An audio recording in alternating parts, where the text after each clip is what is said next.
Doctor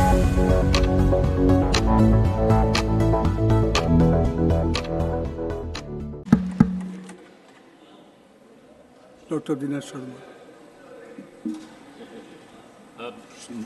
सम्मानित सभापति महोदय, आपकी कृपापूर्वक अनुज्ञा से आज आर्थिक विषय पर मैं इस विद्वत समूह के समक्ष कुछ विचार रखना चाहूँगा।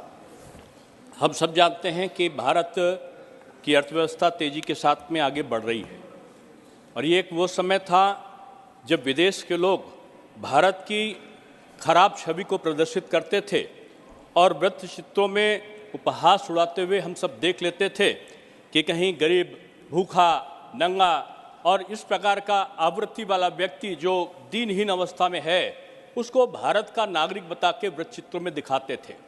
आज मोदी जी के आने के बाद 9 वर्ष का जो समय गुजरा है उसमें आज वही भारत का नौजवान हाथ में कंप्यूटर लिए हुए जब विदेश में जाता है तो अमेरिका ऐसे देश के राष्ट्रपति को कहना पड़ता है कि इंडियन से बच के रहो, ये ऐसा ना हो हमारे देश के नौजवानों का रोजगार छीन ले। ये मान्यवर, ये अर्थव्यवस्था का जो एक स्वरूप बदला है उसका मूल कारण रहा कि क्रमागत तरीके से, एक विधि सम्मत तरीके से प्रत्येक बिंदुओं को छूने का प्रयास इस भारतवर्ष में 9 वर्षों से लगातार किया गया है। जो भी यहाँ की योजनाएं थी केंद्र सरकार की, उनका कनेक्शन एक योजना का दूसरे योजना से कनेक्शन रहा है। और जब हम सब जानते हैं कि जब जनधन योजना की घोषणा प्रधानमंत्री जी के द्वारा किया गया था तो लोग उपहास उड़ा रहे थे। 25 लाख के या उससे थोड़ा सा 50 लाख के अंदर खाते हुआ करते थे 130 करोड़ हिंदुस्तानियों के बीच में।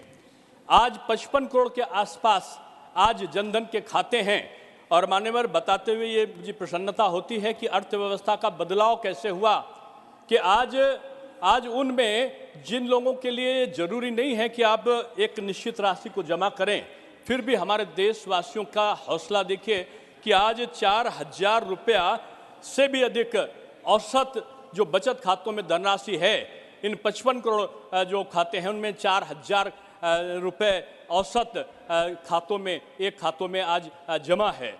इसके समय हम कह सकते हैं कि निश्चित रूप में ये प्रगति हमारे देश का परिचायक इस बात का है कि हमने स्वदेशी को अपनाया, हमने उत्पादन को बढ़ाया, हमने जो लघु उद्योग थे, जो गांधी जी कहा करते थे कि हमें बहुत बड़ा उत्पादन नहीं, हमें बहुत लोगों के द्वारा किया गया उत्पादन चाहिए, तो आज हमने ना केवल MSME को बढ़ाया, हमने न केवल मुद्रा लोन देकर करोड़ों लोगों को उद्यमी के रूप में परिलक्षित किया, बल्कि हमने स्टार्टअप के माध्यम से, हमने make in India, stand up India और हमने डिजिटल इंडिया के माध्यम से अप्रत्यक्ष रूप में रोजगारों के सृजन की प्रक्रिया को तेज किया।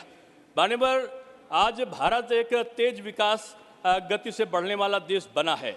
भारत की मजबूत जो अर्थव्यवस्था है उसने भारत की जो छवि है, अंतर्राष्ट्रीय छवि, उसको बढ़ाया है। आज ये देश आत्मनिर्भरता की तरफ बढ़ रहा है और इस 9 वर्षों में हम कह सकते हैं कि उस भारत में हर गांव में बिजली पहुंचाने के लक्ष्य के हम बिल्कुल निकट पहुंचे हैं।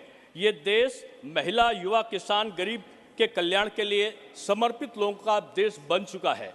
आपके संज्ञान में ले जाना जरूरी है कि आज ये सरकार के समावेशी प्रयासों के माध्यम से सरकार ने 13.5 करोड़ के से अधिक लोगों को गरीबी की रेखा से ऊपर किया है।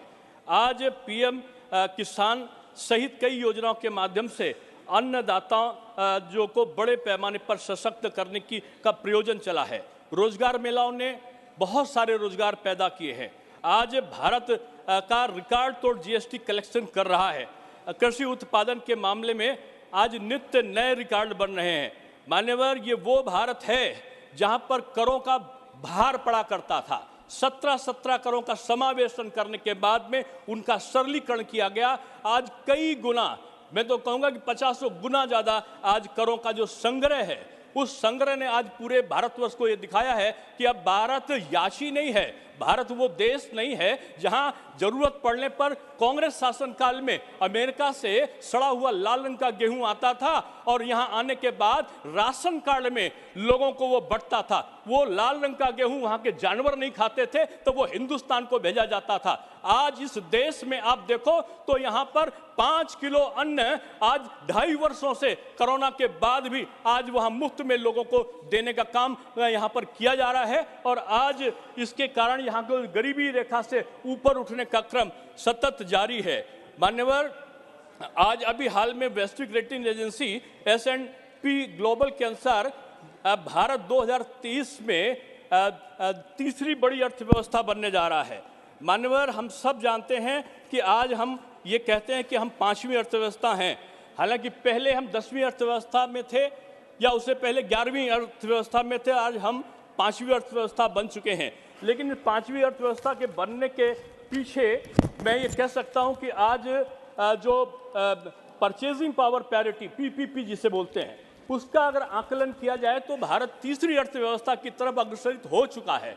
आज भारत का नागरिक जब विदेशों में जाता है तो भारत का नागरिक सर उठाकर देख सकता है और मैं ये कह सकता हूँ कि जो GDP पिछली तिमाही में हमारा 7.6 हुआ है, इसने भी बहुत लोगों को चौंकाया है।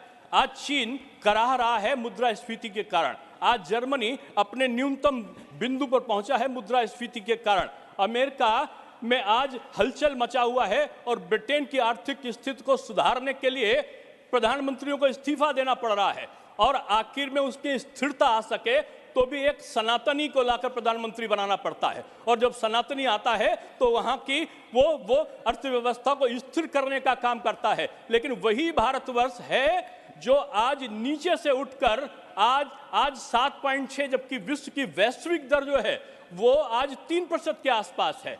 आज IMF सराहना कर रहा है भारत की, ग्रेडिंग कम कर रहा है चाइना की।